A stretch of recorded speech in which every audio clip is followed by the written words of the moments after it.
लाडकी बहीण योजनेचा 6वा हप्ता 2100 रुपये सुरू झाला, पण तो फक्त याच बँक खात्यात येणार।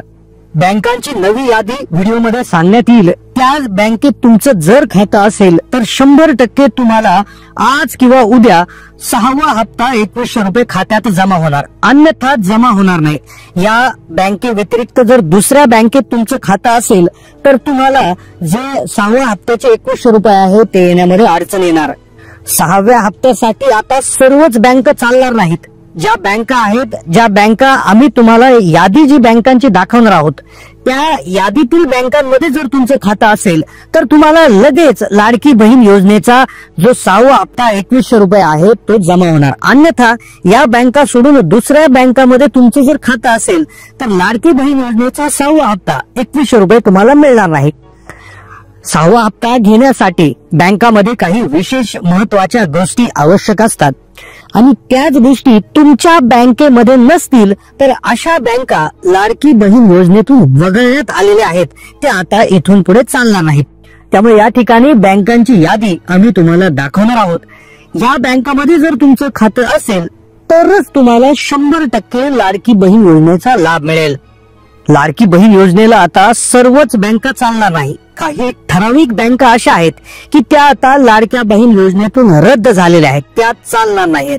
तुमचं खातं जर त्या अशा बँकात असेल तर तुम्हाला लाडकी बहीण योजनेचे 2100 रुपये येण्यामध्ये खूप अडचण येणार आहे। त्यासाठीच आम्ही चालणाऱ्या बँकांची यादी तुमच्यासाठी प्रसारित करीत आहोत। पहा, तुमचे मागचे हप्ते तुम्हाला आले असतील, तुम्हाला 1.5, 3, 3.5, 7 कितीही पैसे आले असतील, पण पैसे आले म्हणून तुम्ही नो टेन्शन बसून राहिले असाल, शांत बसेल असाल, तुम्हाला वाटत असेल की पुढचाही हप्ता आता डायरेक्ट येऊन जाईल, पण थांबा, नियमांमध्ये बदल होताना दिसत आहे। शासनाकडून योजनामध्ये काही विशेष बदल करण्यात आलेले आहेत। त्यामुळे प्रमुख बदल जो आहे तो बँक खात्याच्या संदर्भात आहे। त्यामुळे नक्की तुमचं आधीचं बँक खातं चालणार आहे की नाही, ते आम्ही दाखवलेल्या लिस्ट मध्ये आहे की नाही हे तुम्ही तपासून घेणं आवश्यक आहे। अन्यथा मागचे जरी पैसे आले असतील तर पुढचा हप्ता मिळवण्यामध्ये अडचण येऊ शकते। सोबतच लाखो महिलांचं बँक खातं जरी बरोबर असलं, लक्षात घ्या, खातं जरी बरोबर असलं तरी देखील कोणत्याही बँकेत तुम्ही खातं उघडलं असलं तरी देखील पैसे येणार नाही। कोणत्या अशा महिला आहेत की त्या महिला अपात्र ठरणार आहेत, कोणत्या महिलांकडून आधी दिलेले पैसे वसूल केले जाणार आहेत, पैसे मिळवायचे असतील तर कोणती 2 कागदपत्र तुम्हाला अर्जंटमध्ये काढावी लागणार आहेत, अशा 3 ते 4 प्रमुख मुद्द्यांवर अतिशय माहिती असलेला हा व्हिडिओ असणार आहे। व्हिडिओ अतिशय छोटा आहे, त्यामुळे व्हिडिओ शेवटपर्यंत पाहता, कारण की बँक खात्याचा नुसता नियम न बदलला तर काही महिला डायरेक्ट बाद होणार आहे। बँक खातं जरी त्यांचं ओके मध्ये असलं तरी बाद होतील, तर काही महिलांकडून पैसे वसूल केले जातील आणि ते होऊ द्यायचं नसतील तर कोणते 2 कागदपत्र तुम्हाला जमा करायचे आहे। लक्षपूर्वक आमची विनंती आहे, लक्षपूर्वक तुम्ही हा व्हिडिओ पाहत राहा, कारण की 6वा हप्ता आज, उद्या आणि परवा म्हणजे येणाऱ्या 2 ते 3 दिवसात हप्ता म्हणजे हप्ता आजपासूनच सुरू झालेला आहे।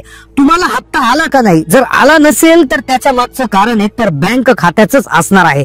तुम्हाला हप्ता आला का नाही कमेंट करून कळवा तुम्ही कोणत्या जिल्ह्यातून बोलत आहात, कारण की 10 जिल्हे ठरलेले आहेत। होय, आधी हे 10 जिल्हे, कोणते 10 जिल्हे आधी आहेत त्याचीही लिस्ट सादर आहे। त्यानंतर उद्या कोणते 10 जिल्हे आणि परवा कोणते 16 जिल्हे यांची लिस्ट देखील आम्ही तुम्हाला सांगणार आहोत। त्यामुळे तुम्ही कोणत्या जिल्ह्यातून बोलत आहात, तुम्हाला आतापर्यंत किती पैसे आले, 6वा हप्ता जमा झाला का, कोणत्या बँकेचं तुमचं खातं आहे, नक्की कमेंट करा। आम्ही तुम्हाला विनंती करत आहोत की हा व्हिडिओ जास्तीत जास्त तुमच्या ग्रुपमध्ये शेअर करा, कारण की भरपूर महिलांची अडचण निर्माण झालेली आहे। सरकारकडून सूचना लगेच येणार आहे। पहा, 6वा हप्ता सुरू झालाय। पहा, आपल्याला माहित आहे की लाडकी बहीण योजना ज्या सरकारने सुरू केली होती ते सरकार आता तुम्ही निवडून दिले आणि त्याचं श्रेय पूर्णतः लाडक्या बहिणींना देण्यात आलेलं आहे। लाडक्या बहिणींच्या हप्त्यात आम्ही वाढ करू असं सांगितलं होतं आणि आता ती वाढ झाली आणि हप्ता वाटपाला सुरुवात झाली। हे 10 जिल्हे लगेच आज होणार, उद्या 10 जिल्हे, परवा 16 जिल्हे। पण अडचण आहे बँक खात्याची, फक्त याच बँक खात्यात पैसे येणार, बाकीच्या बँक खात्यात पैसे येणार नाही। बँक खात्याची लिस्ट आपण लगेच तुम्हाला दाखवणार आहोत। त्यानंतर लगेच कोणत्या महिला बँक खातं जरी व्यवस्थित असलं तरी देखील अपात्र होणार आणि कोणत्या अशा महिला आहेत की त्यांना योजनेतून वगळून त्यांच्याकडून पैसे वसूल होणार आणि कोणती 2 कागदपत्र तुम्हाला लागणार आहे। व्हिडिओ खूप छोटा आहे, कृपया शेवटपर्यंत पाहत राहा, कारण की शासनाकडून योजनेमध्ये भरपूर बदल केले जाणार आहे। त्यापैकी सगळ्यात महत्वाचा बदल हा बँक खात्याच्या संदर्भात असणार आहे।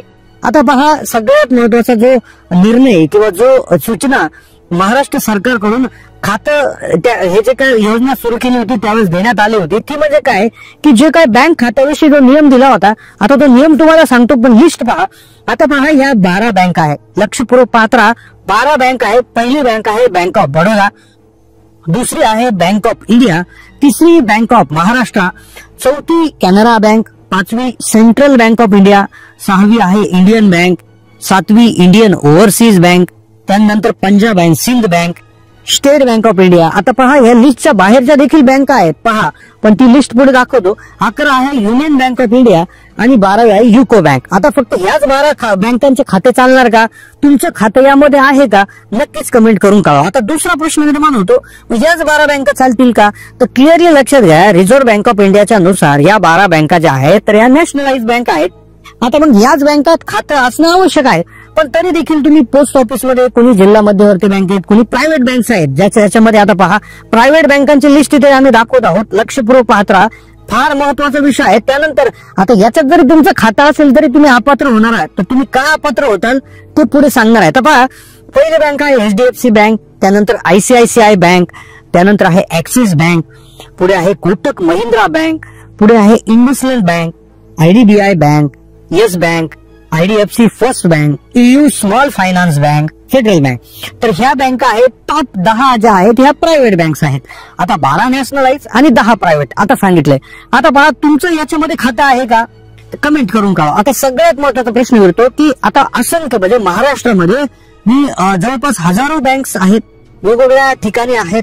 काही नॅशनलाइज आहे, काही प्रायव्हेट बँक्स आहेत, तर काही सहकारी बँक आहे, काही सोसायटीज आहेत, काही जिल्हा बँक आहेत, ग्रामीण बँक आहेत, अशा बँक आहेत. तर मग त्याच्यामध्ये तुम्ही खाते उघडलेले आहे, मग आता ते चालणार का? आता तुमचा प्रश्न असेल की आमचं खातं या लिस्टमध्ये नाहीये तर मग चालेल का?